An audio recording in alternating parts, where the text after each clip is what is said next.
Bienvenidos a Agua de Vida Eterna de su Ministerio Internacional Patmos. Hoy vamos a estar viendo y estudiando el capítulo 19 del libro de Juan, del Evangelio de Juan, del 1 al 17, por hoy, porque mañana continuaremos hablando de la obra de Cristo por nosotros en la cruz. Y para adquirir una mejor perspectiva de la crucifixión del Señor, leyendo el relato del Evangelio de Juan, junto a los que se encuentran en Mateo 27, en Marcos 15 y en Lucas 23. Cada escritor incluye detalles significativos, pero todos transmiten el mismo mensaje. Jesús murió en la cruz, como fue profetizado en el Antiguo Testamento, para que pudiéramos ser salvados de nuestros pecados y recibir la vida eterna. Los azotes que recibió el Señor lo pudieron haber matado. El procedimiento acostumbrado era cruel.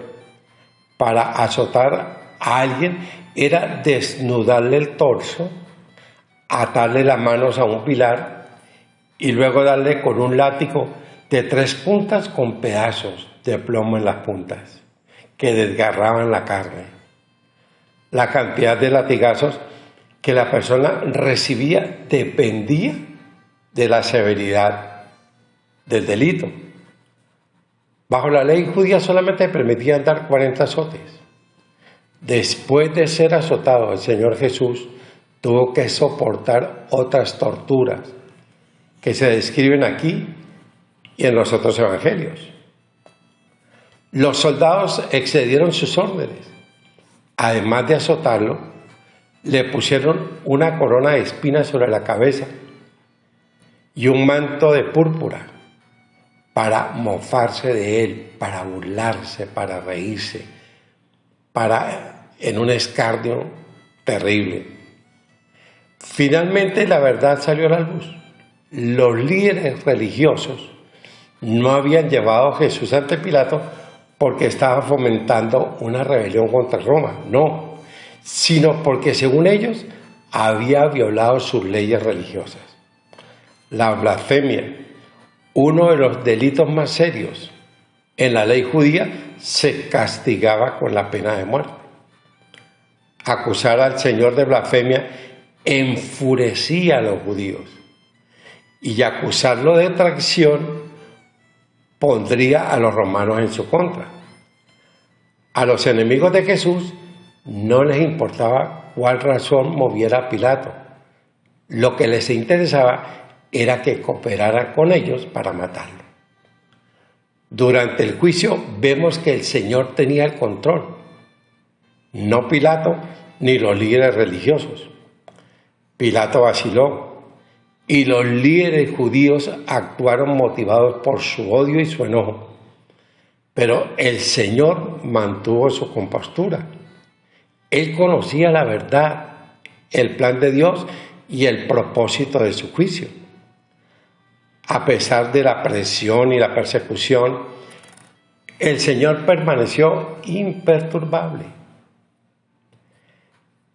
Eran Pilato y los líderes religiosos quienes en realidad estaban bajo prueba.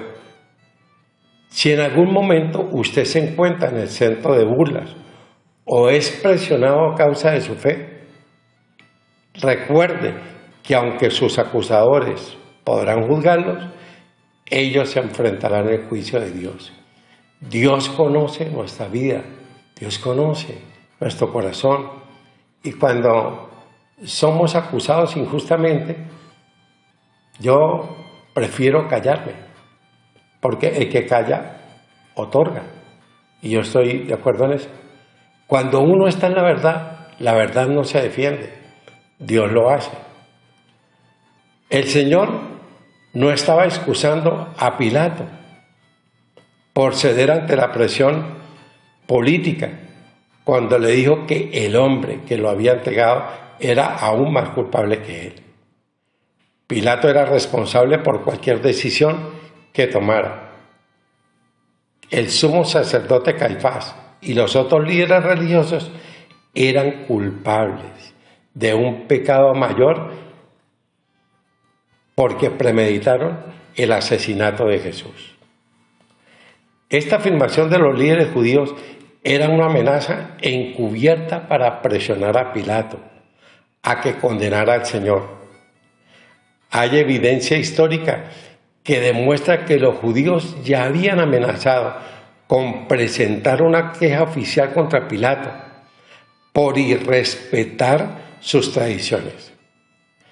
Es muy posible, es factible, que Pilato tuviera miedo de que fueran a reportarle al César en Roma que había liberado a un hombre que pretendía ser un rey. Una queja así podría costarle su puesto y aún su propia vida.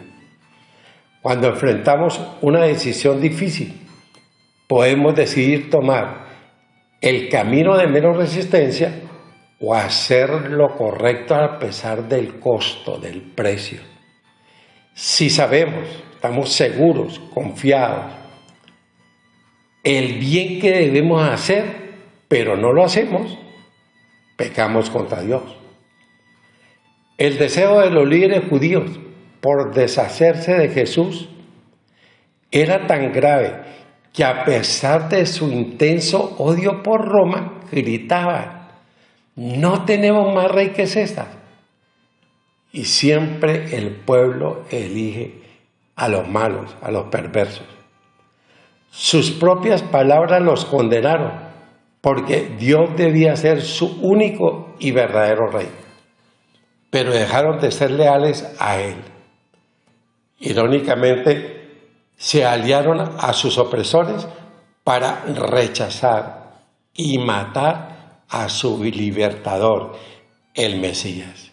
Qué increíble esta situación de ceguera, de terquedad y de necedad, y de vivir endurecidos y con una conciencia totalmente contaminada, una conciencia endurecida, encallecida, que ante las evidencias del ministerio de nuestro Señor Jesús, de su amor, de sus sanidades, de todo lo que hizo por el pueblo, lo terminaron crucificando en una cruz. Pero mañana continuaremos con esta parte que es precioso. Disfrutar y ser conscientes de la obra que hizo Cristo para que nuestro corazón rebose de gratitud, de alabanza y de adoración con Dios por tanto amor derramado allá en la cruz. Gracias, Padre Santo, te damos en el nombre de Jesús y en la dulce compañía de tu Espíritu. Amén.